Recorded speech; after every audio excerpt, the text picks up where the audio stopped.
Hey, welcome to Socialism for All. This file is being recorded for the September 2021 edition of Socialism for All, and it's an audiobook and discussion of Imperialism and the Split in Socialism from 1916 by Vladimir Lenin. If you like this video, please click like and subscribe and consider supporting us on Patreon. There's a link to Patreon in the video description. So, this file was written in October 1916. It was published in Spornik Sozialdemokratica No. 2, December 1916.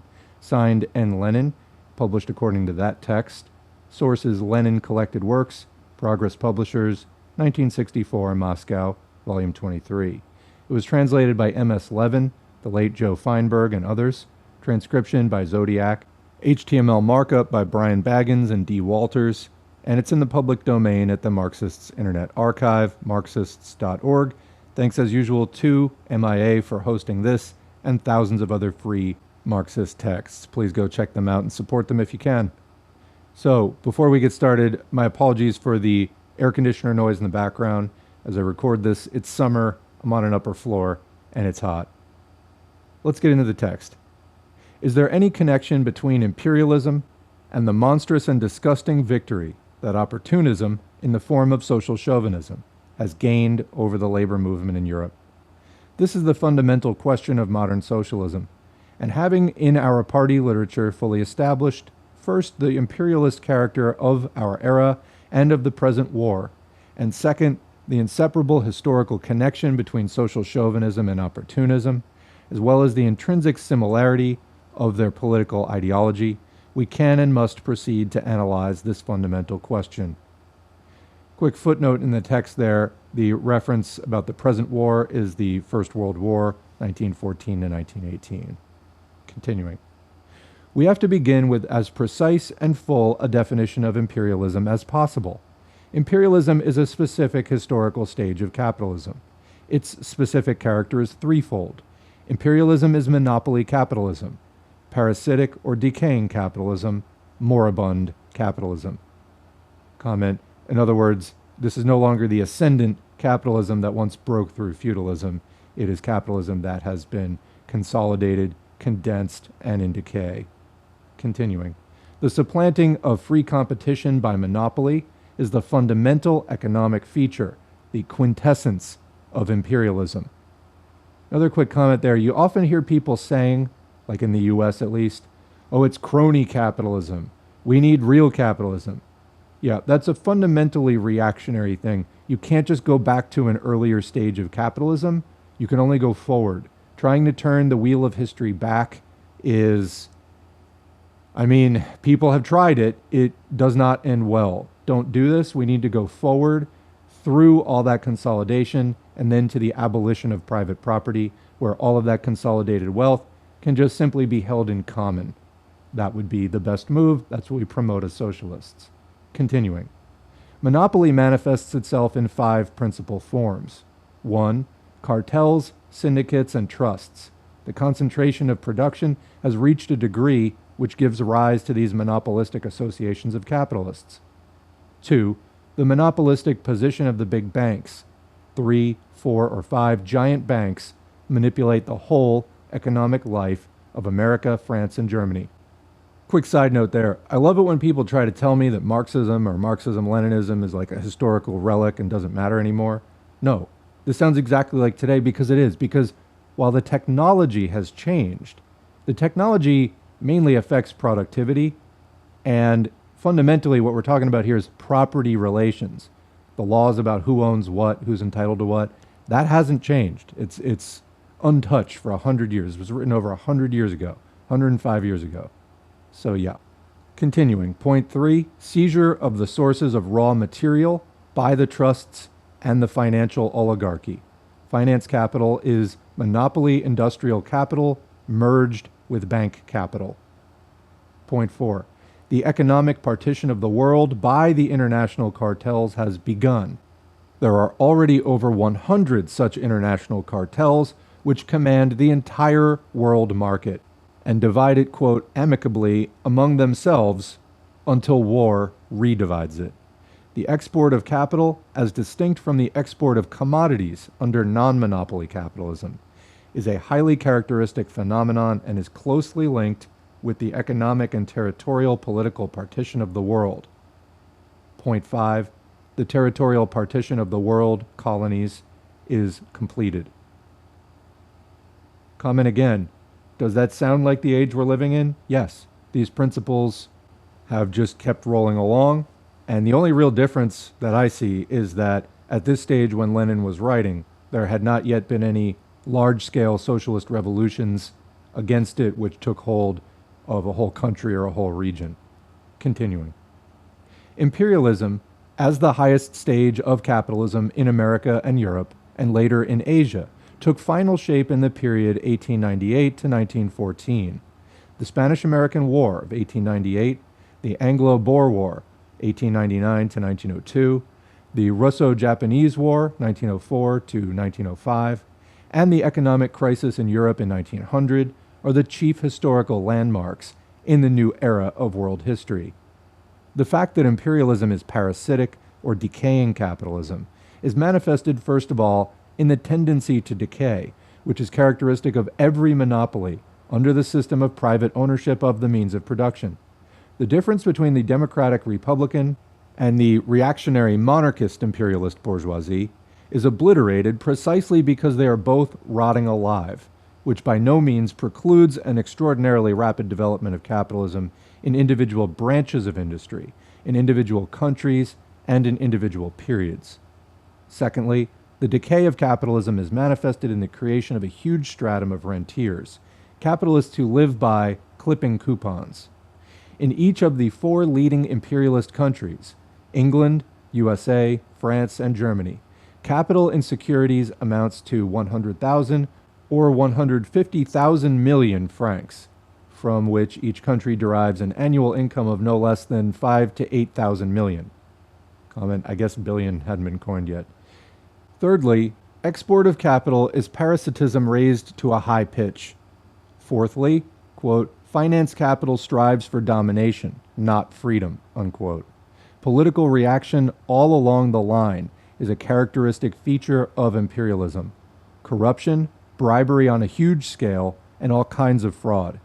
Fifthly, the exploitation of oppressed nations, which is inseparably connected with annexations, and especially the exploitation of colonies by a handful of, quote, great powers, increasingly transforms the, quote, civilized world into a parasite on the body of hundreds of millions in the uncivilized nations. The Roman proletarian lived at the expense of society, but modern society lives at the expense of the modern proletarian. Marx specially stressed this profound observation of Sismondi. Imperialism somewhat changes the situation. A privileged upper stratum of the proletariat in the imperialist countries lives partly at the expense of hundreds of millions in the uncivilized nations. Quick note there, that was Karl Marx, preface to the second edition of the 18th Brumaire of Louis Bonaparte. But I want to read that section again. Imperialism somewhat changes the situation. So in other words, we have now moved about 70 years ahead from the Communist Manifesto, and we are in 20th century capitalism, imperialism, moribund capitalism.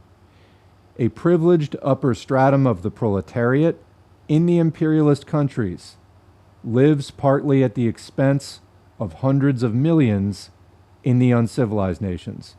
So what Lenin is describing here is first world proletariat, what we would say today, in the imperial core, living off of the developed world. Because even though within an individual country, the US working class or the French working class or the Swiss working class is being exploited by capitalists, they're also having things imported into the country that were exploited from another country, from the developing world, which is being parasitized by their overall country, so they benefit from that. And we may not like that. I mean, that's not something that the first world bourgeoisie, takes a poll on. That's not up for debate. They don't ask us in the working class, hey, do you want to live off the wealth of the developing world? I mean, they do make certain rallies to it, but basically, even if you said no, they would still say, okay, well, we're going to do it anyway.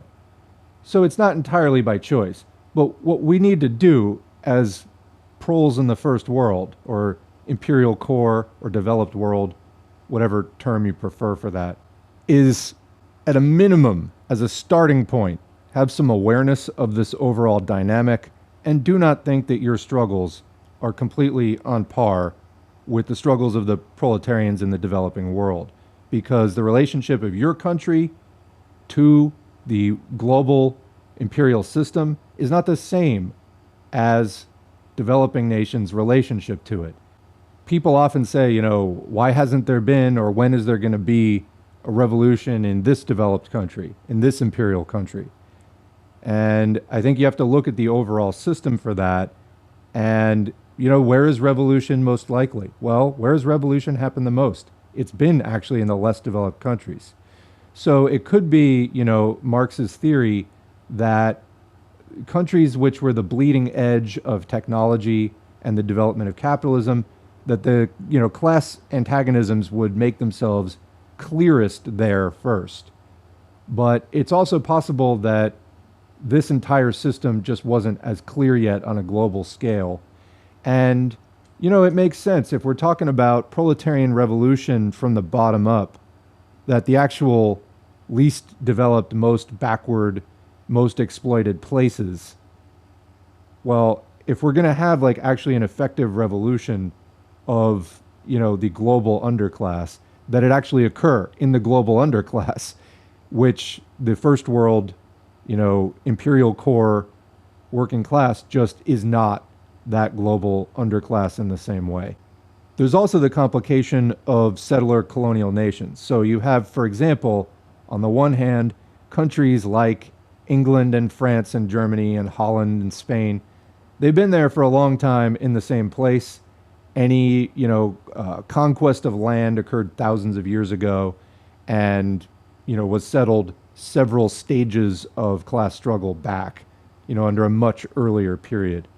What we have in the Americas, for example, is very different. You have countries where there were people living, and then Europeans came over and conquered with huge amounts of violence those areas, and those populations still exist.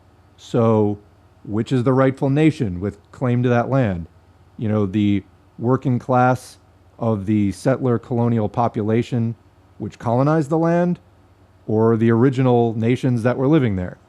So we'll, of course, get into this more in additional readings. But when people just try to reduce it to communism is the real Americanism, it's prosperity.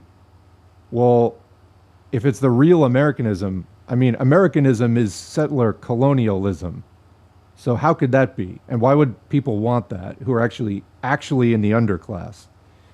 So these come off as tone deaf, very white takes that are very centered on the imported working class that came over or was brought over from Europe, without really examining why is this system existing on this land in the first place, and all of that history. It's just sort of excluding that or taking it for granted that it's not up for discussion.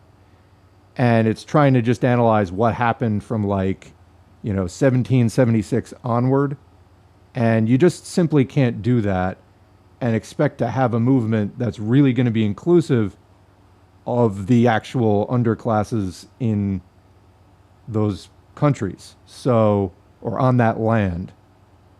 All right, we'll get into this more later, but back to the text for now. It is clear why imperialism is moribund capitalism, capitalism in transition to socialism. Monopoly, which grows out of capitalism, is already dying capitalism, the beginning of its transition to socialism. The tremendous socialization of labor by imperialism, what its apologists, the bourgeois economists, call interlocking, produces the same result. Advancing this definition of imperialism brings us into complete contradiction to Karl Kautsky, who refuses to regard imperialism as a phase of capitalism and defines it as a policy preferred by finance capital, a tendency of industrial countries to annex, quote, agrarian countries. And there's a footnote there, quoting Kautsky from Die Neue Zeit, September 11, 1914. Imperialism is a product of highly developed industrial capitalism. It consists in the striving of every industrial capitalist nation to subjugate and annex ever larger agrarian territories, irrespective of the nations that inhabit them." Unquote. Back to the main text. Kautsky's definition is thoroughly false from the theoretical standpoint. What distinguishes imperialism is the rule not of industrial capital, but of finance capital. The striving to annex not agrarian countries particularly, but every kind of country. Kautsky divorces imperialist politics from imperialist economics. He divorces monopoly in politics from monopoly in economics in order to pave the way for his vulgar bourgeois reformism, such as disarmament, ultra-imperialism, and similar nonsense. The whole purpose and significance of this theoretical falsity is to obscure the most profound contradictions of imperialism and thus justify the theory of unity with the apologists of imperialism, the outright social chauvinists and opportunists. We have dealt at sufficient length with Kautsky's break with Marxism on this point in Social Democrat and Communist. Our Russian Kautskyites, the supporters of the organizing committee, headed by Axelrod and Spectator, including even Martov, and to a large degree Trotsky, preferred to maintain a discreet silence on the question of Kautskism as a trend. They did not dare defend Kautsky's wartime writings, confining themselves simply to praising Kautsky. Axelrod in his German pamphlet, which the organizing committee has promised to publish in Russian, or to quoting Kautsky's private letters in The Spectator, in which he says he belongs to the opposition and Jesuitically tries to nullify his chauvinist declarations. It should be noted that Kautsky's conception of imperialism, which is tantamount to embellishing imperialism, is a retrogression not only compared with Hilferding's finance capital, no matter how assiduously Hilferding now defends Kautsky and unity with the social chauvinists, but also compared with the social liberal J.A. Hobson. This English economist, who in no way claims to be a Marxist, defines imperialism and reveals its contradictions much more profoundly in a book published in 1902. Quick footnote, that book is simply called Imperialism, published in London, 1902. This is what Hobson, in whose book may be found nearly all Kautsky's pacifist and conciliatory banalities, wrote on the highly important question of the parasitic nature of imperialism. Two sets of circumstances, in Hobson's opinion, weakened the power of the old empires. One, quote-unquote, economic parasitism, and two, formation of armies from dependent peoples. Quote, there is first the habit of economic parasitism, by which the ruling state has used its provinces, colonies, and dependencies in order to enrich its ruling class and to bribe its lower classes into acquiescence, unquote. Concerning the second circumstance, Hobson writes, quote, one of the strangest symptoms of the blindness of imperialism, parentheses from Lenin, this song about the blindness of imperialists comes more appropriately from the social liberal Hobson than from the quote-unquote Marxist Kautsky, end parenthesis, is the reckless indifference with which Great Britain, France, and other imperial nations are embarking on this perilous dependence. Great Britain has gone farthest. Most of the fighting by which we have won our Indian empire has been done by natives. In India, as more recently in Egypt, great standing armies are placed under British commanders. Almost all the fighting associated with our African dominions, except in the southern part, has been done for us by natives, unquote. The prospect of partitioning China elicited from Hobson the following economic appraisal, quote, the greater part of Western Europe might then assume the appearance and character already exhibited by tracts of country in the south of England, in the Riviera, and in the tourist-ridden or residential parts of Italy and Switzerland. Little clusters of wealthy aristocrats drawing dividends and pensions from the Far East, with a somewhat larger group of professional retainers and tradesmen and a larger body of personal servants and workers in the transport trade and in the final stages of production of the more perishable goods, i.e. food service. All the main arterial industries would have disappeared, the staple foods and semi-manufactures flowing in as tribute from Asia and Africa.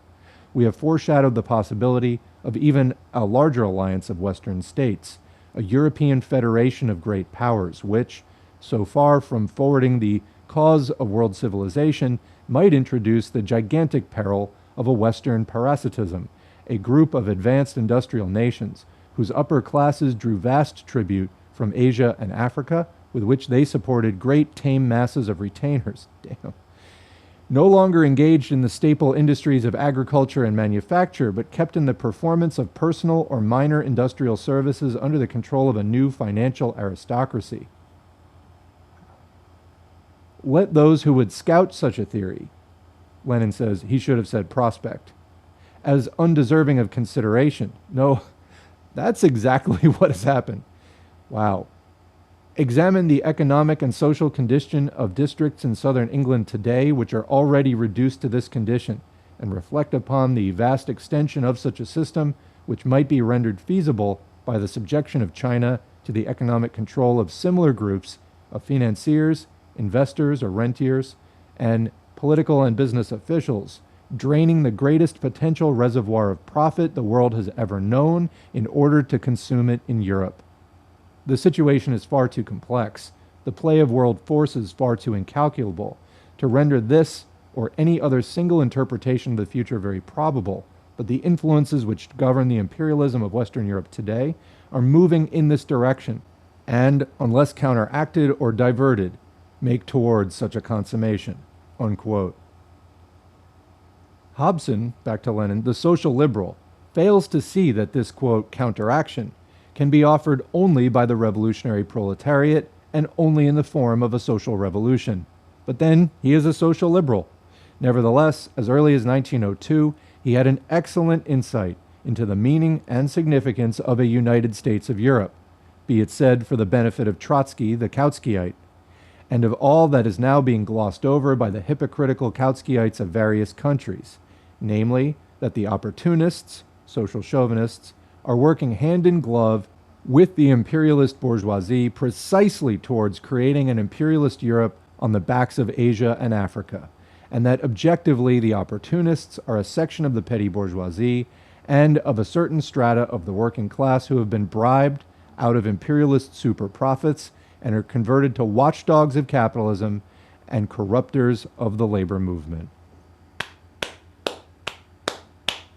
That's so exactly what we're dealing with. I'm just speechless. Words fail me. So 1902, they just called it. See, this is the thing about capitalism. It runs on simple logic, which if you're willing to see it, it's easy to extrapolate. You know, people get caught up in all kinds of theories. Just step back, look at the basics. It can be very clear. So they were talking here about what if all these imperialist countries manage to work out their difference and make a grand alliance for the sake of exploiting and dominating the world? Okay. I think that's so. What happened though after this is World War I, tore apart the imperialist countries and socialism made inroads.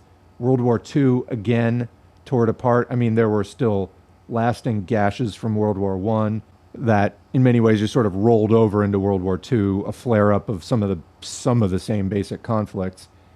And then after World War II, a lot of those countries had to give up vast swaths of their empires and colonies. I mean, while they held on to some of it and they, didn't change their basic orientation towards colonialism, they had to give up because, Britain and France were trying to rebuild. So what happened? They handed the leash to the United States, untouched, unscathed, took over as that, gigantic, the United States is a huge country, and it became that global dominator, and then, helped Europe to rebuild. So you have this Western European and U.S. alliance, which is exactly this alliance for dominating the world and for drinking up all the profits of all of these colonies and, exploited, oppressed countries. So then let's backtrack and talk again about that description of how the working class would be. Basically, they're describing like the deindustrialized, I'll start with the quote again. A somewhat larger group of professional retainers and tradesmen, a larger body of personal servants, workers in the transport trade, and in the final stages of production of the more perishable goods. Skipping ahead, a group of advanced industrial nations whose upper classes drew vast tribute from Asia and Africa, with which they supported great tame masses of retainers, no longer engaged in the staple industries of agriculture and manufacture, but kept in the performance of personal or minor industrial services under the control of a new financial aristocracy. So, yeah, going on to Lenin, that was quoting from Hobson. Lenin said, quote, "The opportunists, social chauvinists, are working hand in glove with the imperialist bourgeoisie precisely towards creating an imperialist Europe on the backs of Asia and Africa, and that objectively the opportunists are a section of the petty bourgeoisie and of a certain strata of the working class who have been bribed out of imperialist super profits and converted to watchdogs of capitalism and corruptors of the labor movement." So, has this happened? Do you see it? You know, one of the reasons I like doing all this theory is you go back into this theory and history and you see how it played out, and then you come back to the present moment and you look at what's going on around you in the movement, in the media, in the movements of the bourgeoisie in the world and the militaries, and you can see it. You can see it. You know, we get so caught up in, you know, oh, can we elect better Democrats? It's like, look at the big picture here and, you know, try to apply this analysis to your country. We wonder why the, well, I mean, they're describing it here, the buying off of the imperial core working class with the spoils of imperialist super profits. They've been out pillaging the world, and then why are there not revolutions in the imperial core? Because of all this. Now, we'll see what happens. I do think that, you know, simply just saying communism is the real Americanism, yeah, that doesn't have legs. It's not going to cut it. I mean, they've tried it before. It's just, we need a fundamentally different approach that addresses the settler colonial aspects of this, doesn't center the white working class, and that incorporates all of global imperialism into this struggle, not merely a struggle for health care or paid time off or something like that, because they can afford that and they can throw you that bone. They're deciding not to, but they could afford that easily. Nothing would really change. Imperialism would just keep on ticking. So anyway, we must go much deeper with our socialism. In an age where capital is global and has been for a very long time now, we need to catch up with our thinking. So, continuing. Both in articles and in the resolutions of our party, we have repeatedly pointed to this most profound connection, the economic connection, between the imperialist bourgeoisie and the opportunism which has triumphed in the labor movement. And from this, incidentally, we concluded that a split with the social chauvinists was inevitable. Our Kautskyites preferred to evade the question. Martov, for instance, uttered in his lectures a sophistry, which in the Bulletin of the Organizing Committee, Secretariat Abroad, 1916, is expressed as follows, quote, "The cause of revolutionary social democracy would be in a sad, indeed hopeless plight, if those groups of workers who in mental development approach most closely to the intelligentsia and who are the most highly skilled fatally drifted away from it towards opportunism," unquote. But, adds Lenin, by means of the silly word fatally and a certain sleight of hand, the fact is evaded that certain groups of workers have already drifted away to opportunism and to the imperialist bourgeoisie. And that is the very fact that the sophists of the OC want to evade. They confine themselves to the official optimism the Kautskyite Hilferding and many others now flaunt. Objective conditions guarantee the unity of the proletariat and the victory of the revolutionary trend. We, forsooth, are optimists, quote unquote, with regard to the proletariat. But in reality, all these Kautskyites, Hilferding, the OC supporters, Martov and co., are optimists with regard to opportunism. That is the whole point. The proletariat is the child of capitalism, of world capitalism, and not only of European capitalism or of imperialist capitalism. On a world scale, 50 years sooner or 50 years later, measured on a world scale, this is a minor point. The proletariat, of course, will be united, and revolutionary social democracy will inevitably be victorious within it. But that is not the point, Monsieur Kautskyites. The point is that at the present time, in the imperialist countries of Europe, you are fawning on the opportunists, who are alien to the proletariat as a class, who are the servants, the agents of the bourgeoisie, and the vehicles of its influence. And unless the labor movement rids itself of them, it will remain a bourgeois labor movement. By advocating unity with the opportunists, with the Ligienne and the David, the Plekhanov, the Chekhin-Kellys, and the Patrusovs, apologies for pronunciation, etc., you are objectively defending the enslavement of the workers by the imperialist bourgeoisie with the aid of its best agents in the labor movement. The victory of revolutionary social democracy on a world scale is absolutely inevitable, only it is moving and will move, is proceeding and will proceed against you. It will be a victory over you. These two trends, one might even say two parties, in the present-day labor movement, which in 1914 and 1916 so obviously parted ways all over the world, were traced by Engels and Marx in England throughout the course of decades, roughly from 1858 to 1892. Neither Marx nor Engels lived to see the imperialist epoch of world capitalism, which began not earlier than 1898 to 1900. But it has been a peculiar feature of England that even in the middle of the 19th century, she already revealed at least two major distinguishing features of imperialism. One, vast colonies, and two, monopoly profit, due to her monopoly position in the world market.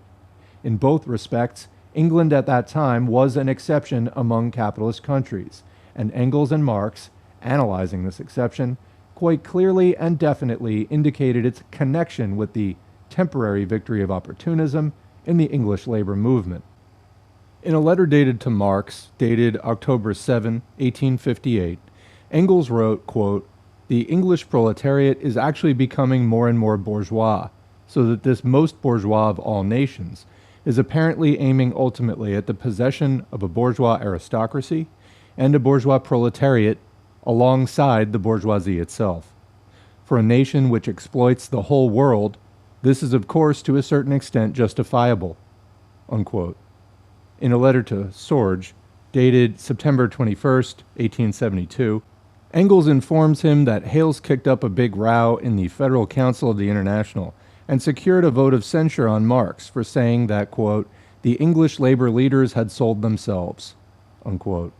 Marx wrote to Sorge, and my apologies if that is like Sorga or something, anyway, on August 4, 1874, quote, "As to the urban workers here in England, it is a pity that the whole pack of leaders did not get into Parliament.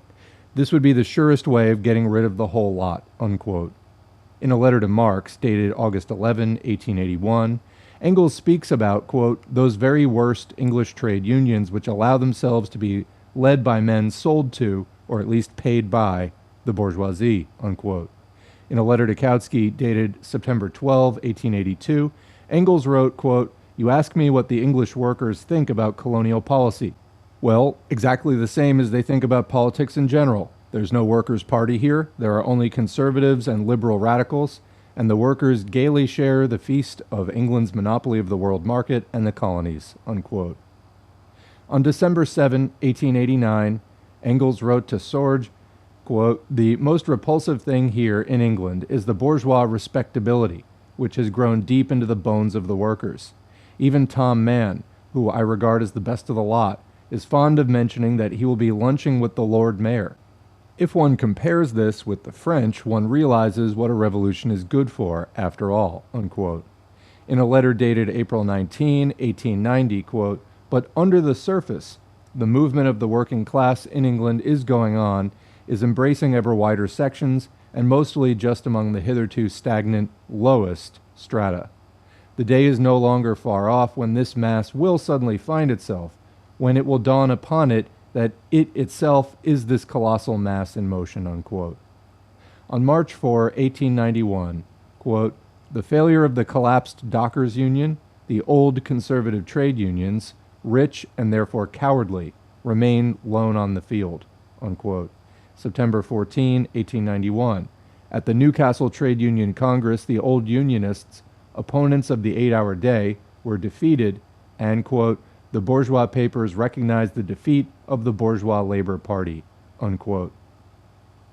That these ideas, which were repeated by Engels over the course of decades, were so expressed by him publicly in the press, is proved by his preface to the second edition of The Condition of the Working Class in England, 1892. Here he speaks of, quote, an aristocracy among the working class, of a, quote, privileged minority of the workers, in contradistinction to, quote, the great mass of working people, quote, a small, privileged, protected minority of the working class alone was, quote, permanently benefited by the privileged position of England in 1848 to 68, whereas, quote, the great bulk of them experienced at best but a temporary improvement, quote, with the breakdown of that England's industrial monopoly, the English working class will lose that privileged position, unquote. The members of the new unions, the unions of the unskilled workers, quote, had this immense advantage that their minds were virgin soil, entirely free from the inherited, respectable bourgeois prejudices, which hampered the brains of the better situated old unionists. Quote, the so-called workers' representatives in England are people, quote, who are forgiven their being members of the working class because they themselves would like to drown their quality of being workers in the ocean of their liberalism, unquote. We have deliberately quoted the direct statements of Marx and Engels at rather great length in order that the reader may study them as a whole, and they should be studied. They are worth carefully pondering over, for they are the pivot of the tactics in the labor movement that are dictated by the objective conditions of the imperialist era. Here, too, Kautsky has tried to befog the issue and substitute for Marxism sentimental conciliation with the opportunists, arguing against the avowed and naive social imperialists, men like Lensch, who justify Germany's participation in the war as a means of destroying England's monopoly. Kautsky, quote, corrects this obvious falsehood with another equally obvious falsehood. Instead of a cynical falsehood, he employs a suave falsehood. The industrial monopoly of England, he says, has long ago been broken, has long ago been destroyed, and there's nothing left to destroy. Why is this argument false? Because firstly, it overlooks England's colonial monopoly. Yet Engels, as we have seen, pointed to this very clearly as early as 1882, 34 years ago. Although England's industrial monopoly may have been destroyed, her colonial monopoly not only remains, but has become extremely accentuated, for the whole world is already divided up. By means of this suave lie, Kautsky smuggles in the bourgeois pacifist and opportune Philistine idea that, quote, there is nothing to fight about. On the contrary, not only have the capitalists something to fight about now, but they cannot help fighting if they want to preserve capitalism, for without a forcible redivision of colonies, the new imperialist countries cannot obtain the privileges enjoyed by the older and weaker imperialist powers. Secondly, why does England's monopoly explain the temporary victim of opportunism in England? Because monopoly yields super profits, i.e. a surplus of profits over and above the capitalist profits that are normal and customary all over the world. The capitalists can devote a part, and not a small one at that, of these super profits to bribe their own workers, to create something like an alliance. Recall the celebrated, quote, alliances described by the webs of English trade unions and employers, between the workers of the given nation and their capitalists against the other countries. England's industrial monopoly was already destroyed by the end of the 19th century. That is beyond dispute. But how did this destruction take place? Did all monopoly disappear? If that were so, Kautsky's theory of conciliation with the opportunists would to a certain extent be justified. But it is not so, and that is just the point. Imperialism is monopoly capitalism. Every cartel, trust, syndicate, every giant bank is a monopoly. Super profits have not disappeared, they still remain. The exploitation of all other countries by one privileged, financially wealthy country remains and has become more intense. A handful of wealthy countries, there are only 4 of them if we mean independent, really gigantic, modern wealth, England, France, the US, and Germany, have developed monopoly to vast proportions. They obtain super profits running into hundreds, if not thousands of millions. They ride on the backs of hundreds and hundreds of millions of people in other countries, and they fight among themselves for the division of the particularly rich, particularly fat, and particularly easy spoils. This, in fact, is the economic and political essence of imperialism, the profound contradictions of which Kautsky glosses over instead of exposing. The bourgeoisie of an imperialist great power can economically bribe the upper strata of its workers by spending on this 100 million or so francs a year, for its super profits most likely amount to about 1,000 million.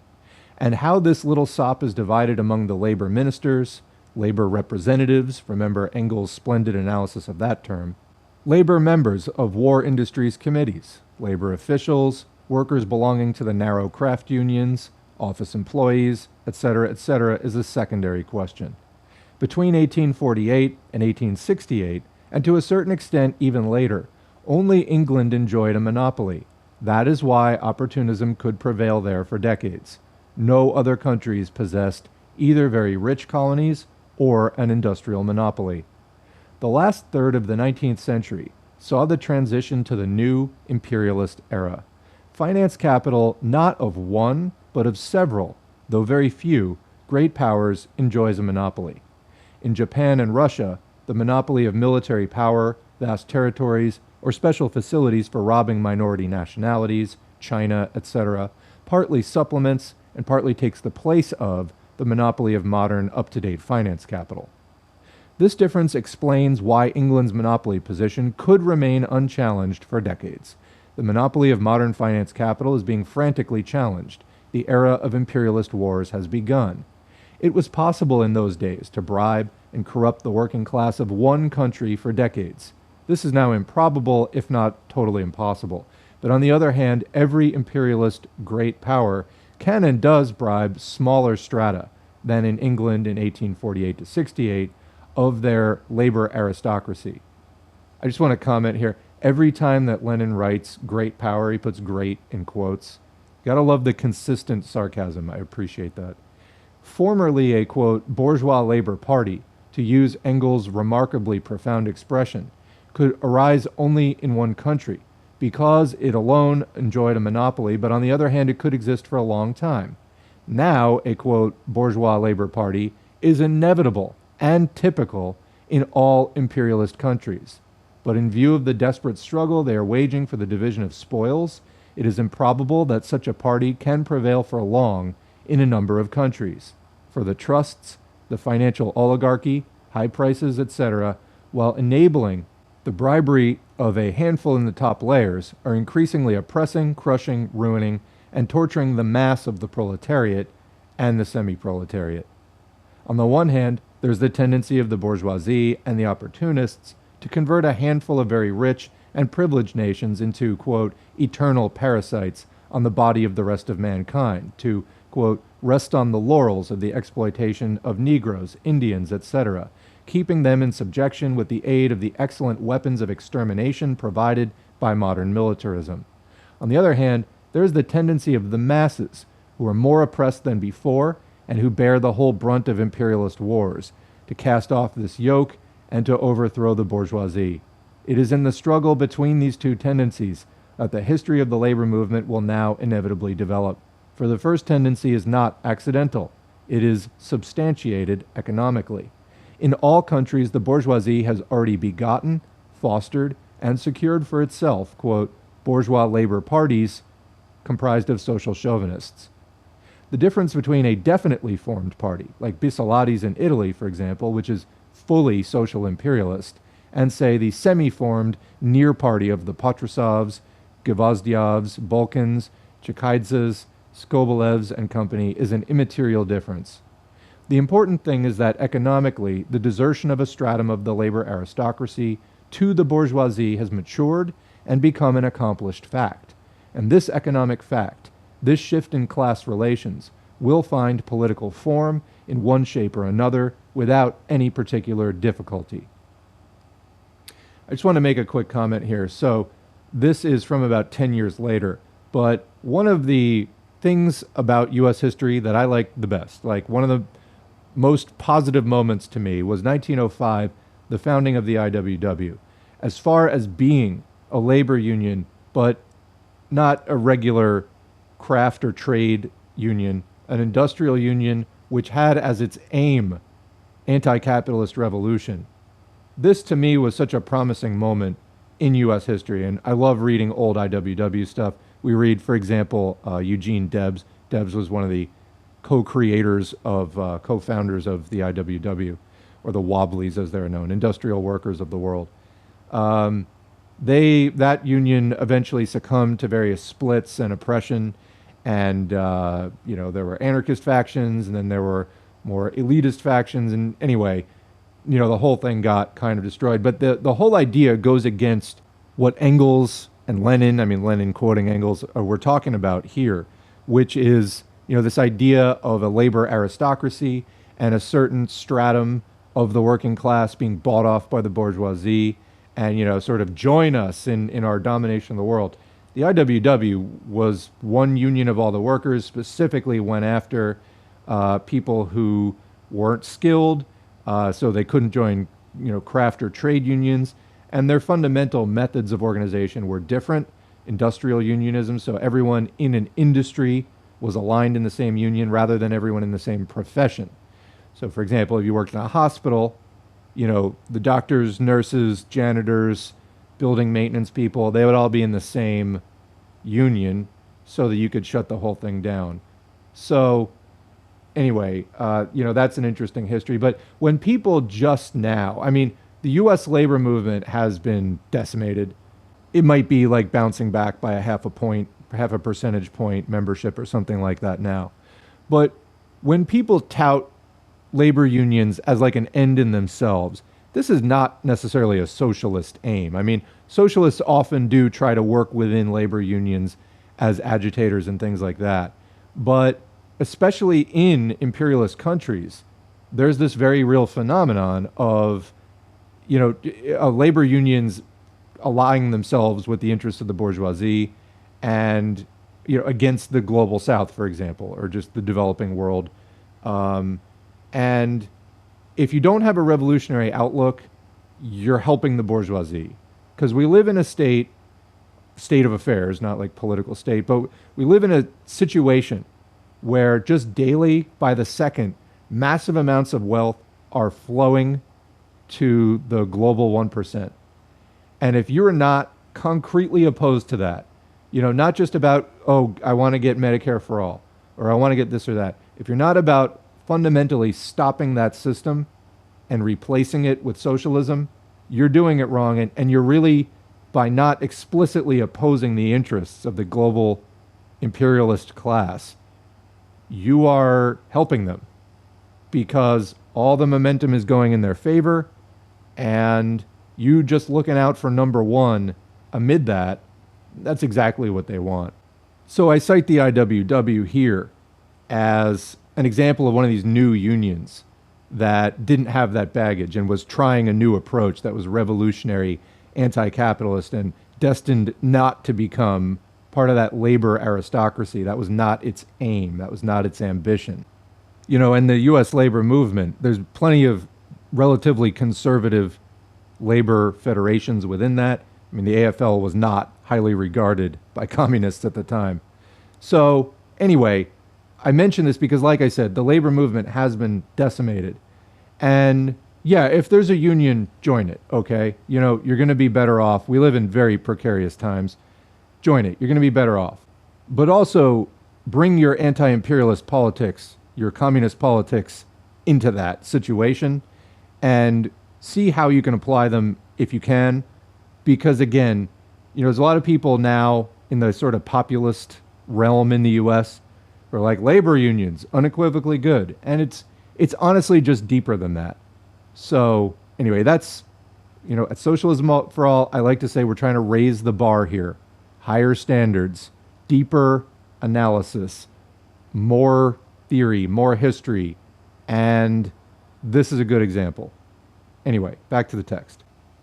On the economic basis referred to above, the political institutions of modern capitalism, press, parliament associations, congresses, etc., have created political privileges and sops for the respectful, meek, reformist, and patriotic office employees and workers, corresponding to the economic privileges and SOPs.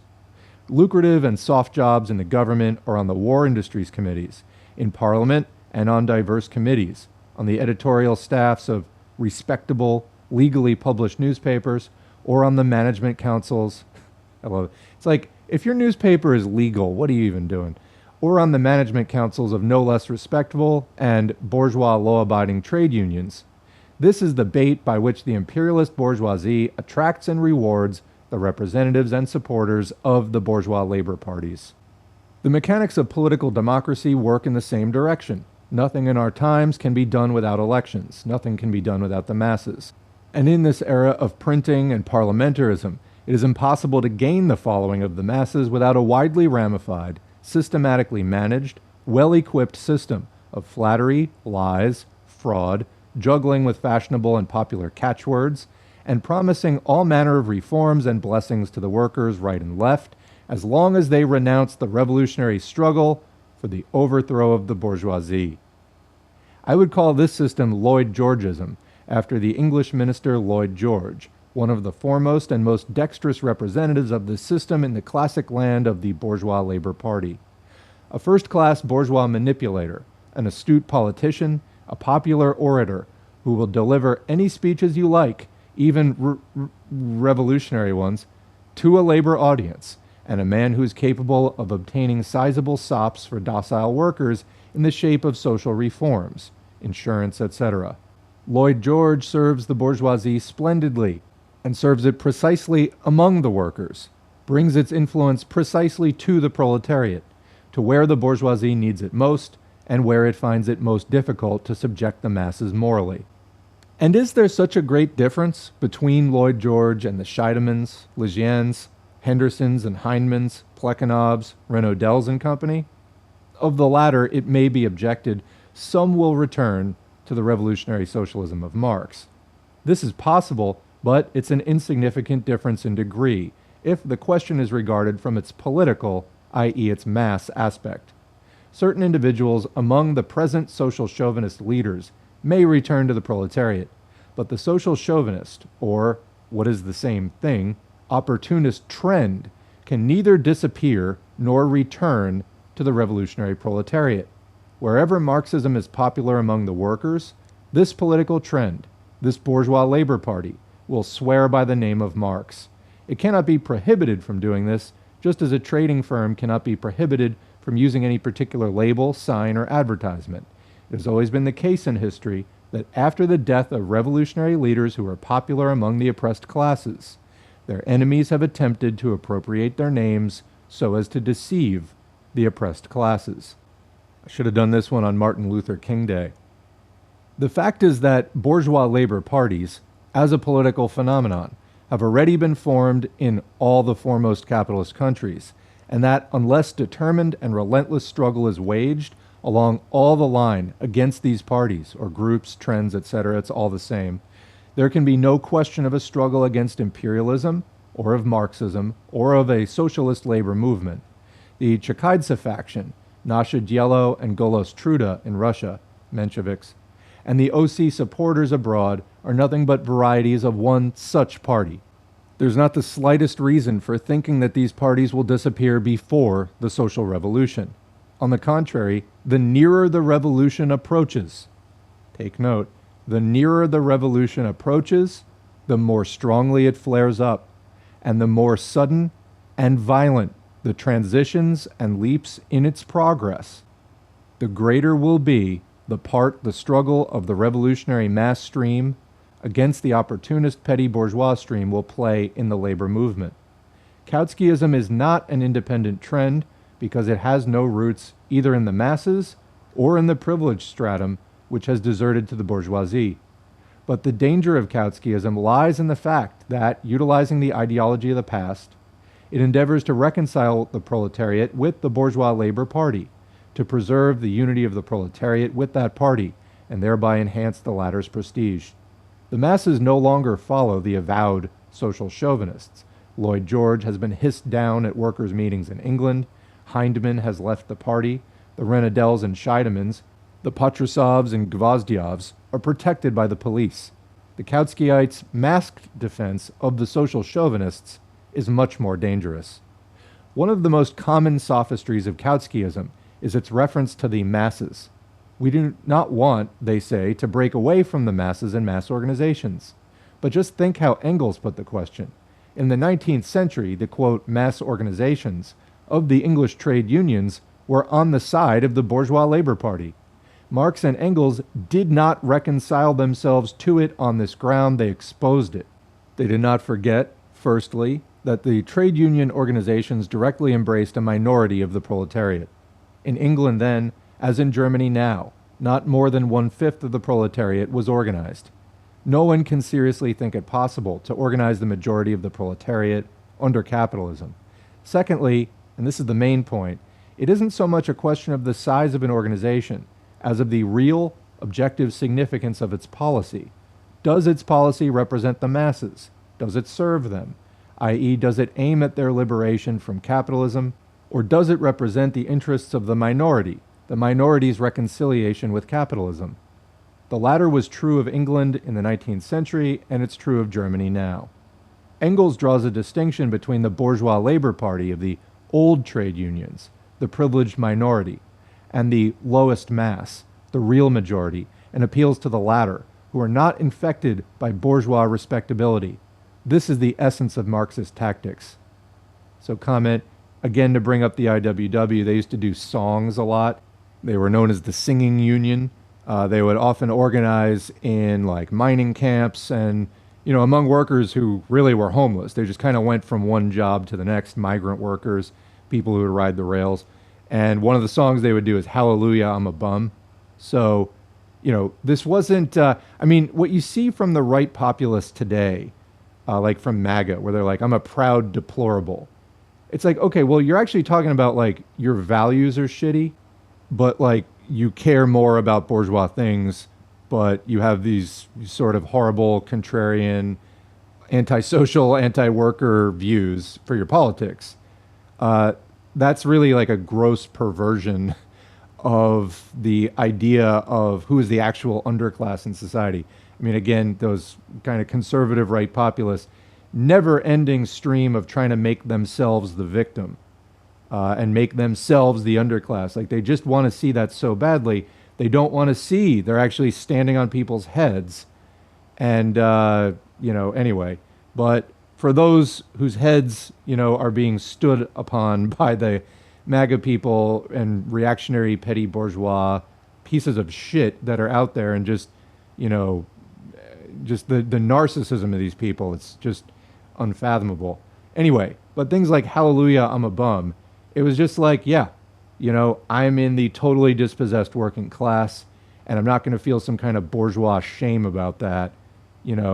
We are who we are kind of thing. You can not have money and be a decent person. Like on the converse, it seems like it's super easy when you have money to be an incredibly shitty person. If we've learned anything. It's those bourgeois values creeping in, taking hold. All right, back to the text. Neither we nor anyone else can calculate precisely what portion of the proletariat is following and will follow the social chauvinists and opportunists. This will be revealed only by the struggle. It will be definitely decided only by the socialist revolution. But we know for certain that the, quote, defenders of the fatherland in the imperialist war represent only a minority, and therefore it is our duty, if we wish to remain socialists, to go down lower and deeper to the real masses. This is the whole meaning and the whole purport of the struggle against opportunism, by exposing the fact that the opportunists and social chauvinists are in reality betraying and selling the interests of the masses, that they are defending the temporary privileges of a minority of the workers, that they are the vehicles of bourgeois ideas and influences, that they are really allies and agents of the bourgeoisie. We teach the masses to appreciate their true political interests, to fight for socialism and for the revolution through all the long and painful vicissitudes of imperialist wars and imperialist armistices. The only Marxist line in the world labor movement is to explain to the masses the inevitability and necessity of breaking with opportunism, to educate them for revolution by waging a relentless struggle against opportunism, to utilize the experience of the war to expose, not conceal, the utter vileness of national liberal labor politics. In the next article, we shall try to sum up the principal features that distinguish this line from Kautskyism. That's the end of the audiobook. So, pretty thorough discussion here of the labor aristocracy. And what do you think? Leave a comment. What do you see going on in the country where you live? I'll just leave it at that for now. Thanks for listening. Thanks to the current patrons whose names are on the screen. If you'd like to support us with a Patreon donation, head to patreon.com/socialismforall. All of them are very encouraging and also materially helpful, so I really appreciate it. Beyond that, if that's not your thing, totally understandable. We're living in a collapsing economy. You want to support, like, share, subscribe, comment, maybe follow on Twitter. SocialismS4A is the handle. Otherwise, whatever you're doing online and in your community to confront capital and expand the conversation about building socialism, thank you. We appreciate it. We see you. And we'll see you again in the next video. Take care.